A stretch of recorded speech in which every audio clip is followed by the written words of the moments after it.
Hello and welcome to the Cold Coffee Club, a podcast brought to you by Houston Moms. We're here to give you a little bit of that mom-to-mom connection, fun, and conversation amidst all the chaos.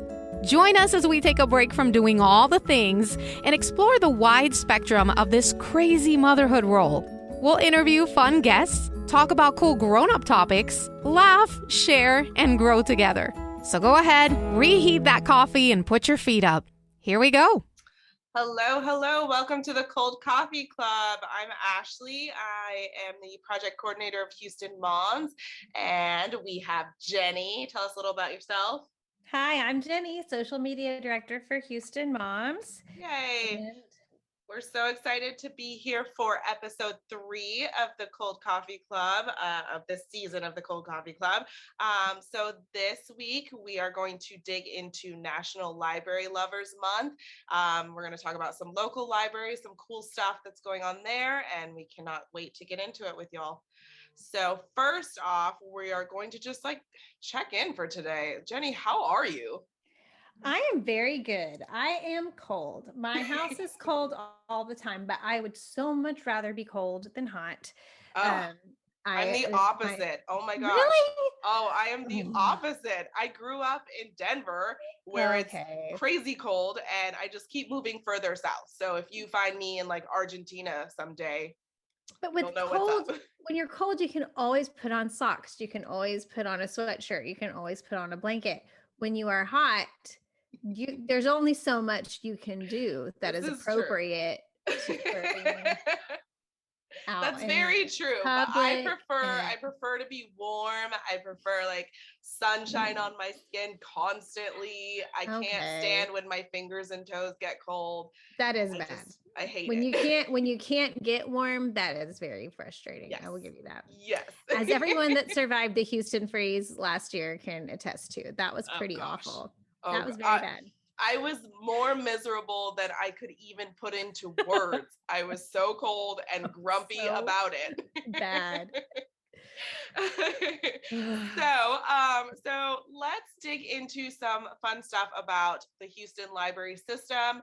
I know you have some interesting stuff to share with us, so go for it. Yeah. So when we kind of dived into this topic, I know that there is some very old library buildings downtown, and I am a real big history nerd. And I like to look up historical facts for fun because that's who I am as a person. One time when my husband and I were got a new cable service years ago, I was like, oh, it has the Smithsonian Channel. And he was like, what is wrong with you? It has the Smithsonian. Okay, so I've gone to our friend Wikipedia. And here is some stuff I have learned about some historical facts about Houston libraries. So it used to be called, our library system was called the Houston Lyceum in 1854. And it was a debating society. And then William Marsh Rice, who later of Rice University, that Rice, donated $200,000 in 1892 for the construction of a free public library. And then with the financial assistance of Andrew Carnegie, the facility opened in 1895. I love that this is one of my favorite quotes. There was a newspaper called the Houston Review, and it was said that the city's women were instrumental in the library's establishment, and that the educated women had long recognized the need for a library to serve the community. A woman named Julia Idison was named its first librarian, and she hired one employee, and it was located at the corner of Travis and McKinney in downtown Houston. So it grew by 1907. 10,000 Houstonians had accounts at the library. Yeah. And they changed their name from the Carnegie Library to the Houston Public Library in 1921, and they outgrew their space. Now, it is February, it's Black History Month, so I want to talk about this very interesting fact. The board for the Houston Carnegie Library had planned for universal access to the facilities. However, those working at the library turned away African American educators who visited, and they referred the matter to the trustees. They the educators, the African American educators, lobbied local white leaders and the Carnegie Foundation and asked for their own library. Then saying, like, if you're not going to let us come here, then can we have our own library? Yeah. And so in 1913 they opened the Colored Carnegie Library of Houston, and it was like a branch of the Houston Public Library. Huh. um Wow. the library system racially desegregated in 1953. And Wow. in 1961, the Carnegie Colored Library closed. So Wow. we're thankful for that. Yes, absolutely. Yeah. We're glad that that is no longer a thing that has to exist. Right. But, Yeah. Well, that's anyway, there's really just some interesting. little Houston library facts for you. Yeah. And Julia Idison, the first female or the first head librarian who happened Uh-huh. to be a woman, she has a library branch named after her now. Yeah, that's awesome. Oh wow, I'm a huge history nerd too. So I love finding out about this kind of stuff and realizing that history is not so history. It's very recent and very Yes. interesting. So yeah. So I'm a huge fan of the library. I love that, there's so many random books that I want that I want to read, and my Amazon account is like constantly like they're just having to send me all kinds of stuff. Like, I want this too. And the cool thing about the library is you can just check them out and don't go into debt buying library or buying books that you could find at the library. Yes. But there are a lot of really cool things about our local libraries. A lot of services that I did not realize we had. Did you know that you can get book packs like pre-selected for you? You can contact your library and say, hey, I have a 7-year-old who is obsessed with space. They can like collect 5-10 books and put them in a pack for you to just go pick up. Oh my gosh. And yes, it is amazing. I have done that several times. Like, hey, my kid loves Pete the Cat. Can you find me a few Pete the Cat books so that I don't have to go look for them and decide which ones I want? I and love that. Go pick them up at the curbside. Super easy. Love it. It is amazing. That's wonderful. So, yes. And then I know that there are a few branches that have these tablets. They're called launch pads. They're these little orange tablets, and they are preloaded with all kinds of educational games and apps for your kids. And so when you go into the library, it has a box and it'll say, this is for 3rd grade math. And it has all kinds of math apps that your kids can play with. Okay. And you can check them out for like a week. And That's precious. if you're a stickler like I am about screen time, you don't have to feel so bad. It's like, yeah, go play your tablet and go learn some math. This is a library iPad, okay? Yes, it's different. That's awesome. And I'm about to go on a quick road trip this weekend, and I have been stocking up on books. I love that you can put things on hold. I love that there's an app called Libby that you can check out audiobooks and stuff on your phone. You can read books, you can do audiobooks all on your phone. And so I have like 3 books already that I'm just going to listen to on the road trip. That's a huge service from the library that just kind of makes my life that much easier. I don't think I would have so many books on my read list if I couldn't do audiobooks, if they weren't just like quick and easy to check out on the app. So love it. And then of course with COVID and everything, it's kind of tougher to do in-person events, but a lot of our local libraries still do story times and crafts for kids. There's lots of classes. There's lots of, I believe last year they did like a tax preparation kind of workshop kind of thing. I know that they do ESL classes at libraries, a lot of local libraries here in Houston. There's just so many amazing resources that you can get for free that are just there for you if you're looking for them. So I love the library. Yeah, I mean, we used it so much, especially over the summer when we didn't have access to the school library, because my daughter is I mean, I say this with gratitude. I'm not mad about it, but she is quite the little reader and she Yeah. will devour a book. And I would buy her like a 12 book little chapter book series. She's in 4th grade. Yeah. And she would finish it in a week. And I Yeah. would get her like a 12 book series for her birthday. And then she'd be like, well, I'm done. What am I reading now? And I was like, goodness. And it was becoming like a budget line item Right. for us that we were Yeah. having to, and so thankfully I was like, all right, I can't purchase any more books for you, my love. Because I Yes. was always that mom that I was like, I will never say no to books for my kid. Yeah. If they ever want a book, I will buy them. And then finally I had to be like, I'm backing up on that. Yeah.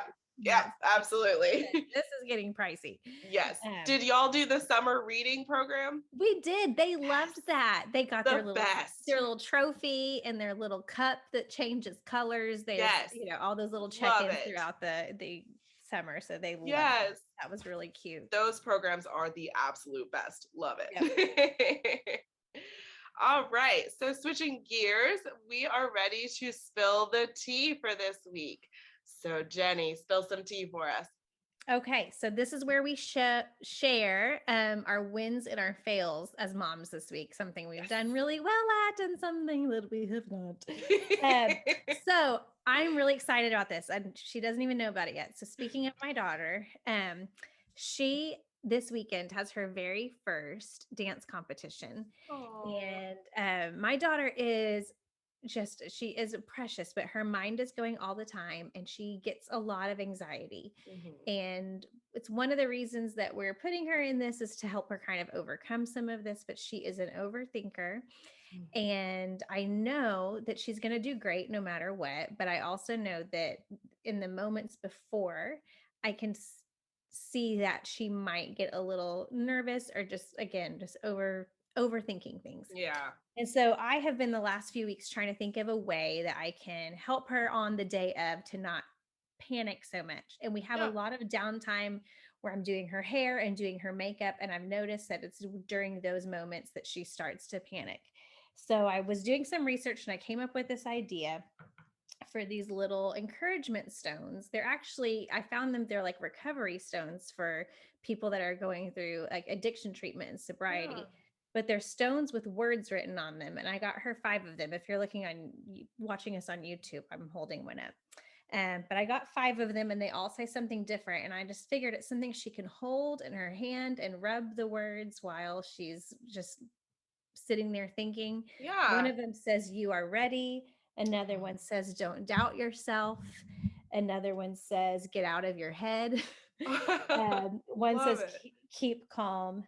And the last one says, "You're good at this." Oh, that's awesome. And it's just a way for her as she's sitting there and just sitting in her chair and getting in her head. Yeah. We constantly have to tell her, "You are good at this. Get out of your head." Yeah. That's amazing. I'm excited to give them to her and just have this experience with her this weekend. Yes. And then my fail is just that I continue to buy groceries and then make things that are in the freezer. So, just being like, I am buying chicken and green beans and all this fresh food, and then I'm like, who wants this leftover stuff that I froze 2 months ago? So, oh girl, I feel you. I just I don't want to do it. Yep. I get that. I don't want to. I get it. That's all. Yeah. Hey, we're all in the same boat with that. It's okay. Okay. What about you? Tell me you probably only have wins because you're so amazing. I wish. I'll go ahead and start with my fail to prove to you that I have them.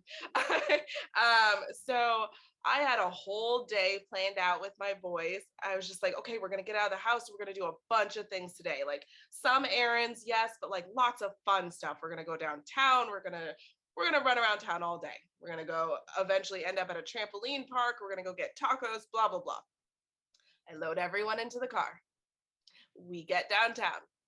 I went to pay for parking and realized I forgot my wallet at home. No, Ashley. Yep. Why doesn't the world just take Venmo? Be like, can I go to like a store and be like, just let me Venmo you? I don't understand. Like, oh my gosh. I was just like, are you kidding me? Cry. And of course, like most days I pack lunch if we're going out and about because my kids are homeschooled. Like normally I will pack a lunch like so we don't have to think about it anymore. I was like, yeah, I'm gonna buy lunch today. No. None of that happened. So we hung out and walked around for a little bit, but then they were like, I'm hungry. I'm like, yeah, I know. Yep, you are. You're hungry. Of course you are. Yep, let's go home. Oh my gosh. It was fun. I said some bad words, but I got it together. Valid. Yep. So that's my fail. Yep. Okay, but on the upside. On the upside. So I've mentioned before that, I'm a newly single parent. And so, I'm officially doing all the things now. And I was a stay-at-home mom for 9 years, so I did not work at all. And now suddenly I'm thrust back into the workforce. Okay. And my win is just, I like looked at my planner and I'm like, I am doing it. Like I'm making it happen. And I love it. Absolutely love it. I currently have 3 jobs and I like between just color coding things and like managing, okay, on this day we tackle this and this, and then on the next day we do that. I just like looked at it and I was like, girl, incredible. Get it. Homeschooling. And homeschooling. That's amazing. You're incredible. It's a whole lot. That is a win. That is a win. You may forget your wallet when you go places, but you are succeeding in all the other ways. So that's really awesome. Yep, that is my win. I'm very proud of you. Thank you so much. I'm proud. So let's talk a little bit about, we also here like to share our cream and sugar, which is just our kind of our favorite things in Houston, or just kind of something we're enjoying right now. Yeah, absolutely. So what is something in the area that you're enjoying right now, or something online, or you just kind of share? What are you loving? So I have 2 things that actually technically 3 things because I'm excited about 2 of these things. 2 shows that I'm super pumped about lately. I've been watching Yellow Jackets. Okay. I believe it is on Showtime. Yes. It is so good. It's basically like a girls' soccer team plane crash into the wilderness. How do they survive? And there's just a whole lot of stuff going on, and it is incredible. I am loving it. Second show I'm loving is on HBO, Euphoria. Everyone's been talking about it. I binge watched it. Zendaya. Yes. Oh my gosh, I am absolutely loving it. I had to get like free trials of HBO just so I could sit there and watch it. Like, yes. Yeah. And then my favorite Houston thing lately, I recently went axe throwing, and Houston Axe Throwing is the company. They have 2 locations, one in Bel Air and one in Katy, and you can go and you can throw axes at this target. They also do knife throwing, and it is so much fun. Like it's harder than it looks. I will say that. Were you sore the next day? Like, is it like, do you feel sore? Okay. It's not like that. Okay. I wasn't sore, but I was just very frustrated because I was like, wow. I thought it would be so easy. I did get a bullseye. I got 1 bullseye and I was super excited about it, but then like everything else just would like hit the wall and fall. Okay. But you just gotta go again. You just gotta get more practice. Yes. But it is so much fun while you're doing it. It is a blast. And they do like axe throwing leagues that I did not know was a thing. And so people compete against each other doing it. I mean, I guess it doesn't shock me that is a thing, but I just didn't know it wasn't. Right. Like, I'm like, oh, well, I'm sure. I mean, they have competitions for everything. But like, okay. It is so much fun. I totally recommend. Mine is that there's 2 restaurants side by side out here in Katy, and it is just the perfect little blend. One of them is Marini's Empanada House, and they have empanadas that are so good, and there are savory ones and sweet ones, and like it's so good. But the next door to Marini's Empanadas is Proud Pie. And Proud Pie is just, and I don't even really like rich desserts, but there's a pie there called Miss Daisy's Fudge that is just so good. Ooh. But while we're talking about that, I'm also going to segue very nicely into the fact that we always share one of our favorite posts from our writers every week on the podcast. And I want to mention that Cindy wrote a post about where to find the best pie in Houston. And Yeah. she mentioned Proud Pie, as she should. Yes. But lots of other places as well. So we're going to link that in the show notes, but there's like a whole post about if you're a pie lover, we got you covered of where to find the best pies in Houston. Absolutely. So, but tell us about your favorite posts this week. Okay, my favorite post. Oh, super exciting. It is your post. It is called To the Stay-at-Home Mom of Littles. And I absolutely loved it. It was so nice to just be reminded that, like, hey, girl, I know. Like, it was just one of those, I get it. And like, I see all the things you're going through. And I love at the very end, you mentioned like, this is a season. And I just love that reminder, because so many times you just get so lost in motherhood, especially with littles. But in motherhood in general, you kind of just forget, like, it will, all these hard things, these terrible twos, well, like the newborn stage, the terrible twos, like this and this, it will pass. And then you'll have these moments that it's just like, oh my gosh, my kids can do things for themselves now. And I'm just like, oh yeah, that sounds amazing. Well, and I loved it.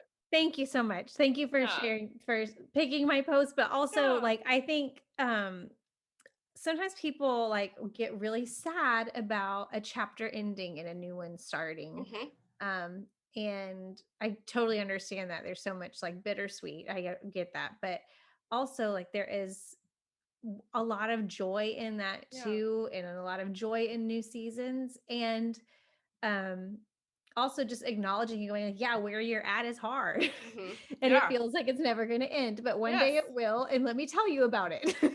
Yes. I loved it. It was exactly what I needed when I saw it. I was just like, oh, thanks, Jenny. Will come a day. Yes. There will come a day. I am waiting for it. So we will link those things in the show notes. So why don't you, we're going to wrap it up here, but Ashley, why don't you end us with a little, our see you later caffeinator, little fun fact, trivia fact for us. Yes. So I found this today. And it, you know, just confirms everything I ever thought.